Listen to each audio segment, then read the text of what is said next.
माझा नवरा कामासाठी कायम बाहेर असायचा. माझं वय आहे 35 वर्ष आणि माझं लग्न होऊन 11 वर्षे पूर्ण झाली. पण या 11 वर्षामध्ये एक दिवसही माझ्या नवऱ्याने माझ्यासाठी कधी वेळ काढला नाही. तो तसा स्वभावाने खूप चांगला आहे, पण कायम बाहेरच असतो.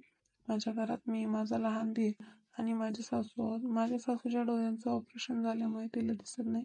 एक दिवस असंच मी घरातली कामं आवरली आणि मला बाजारात जायचे होते, त्यामुळे मी तयारी करायला घेतली.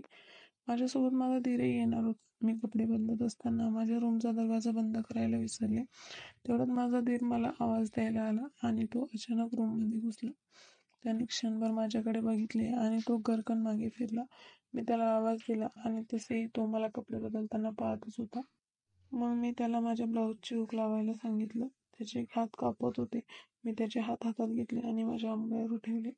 त्याचा हात हातात घेऊन मी माझ्या अंगावरून फिरवत होते आणि एन्जॉय करत होते.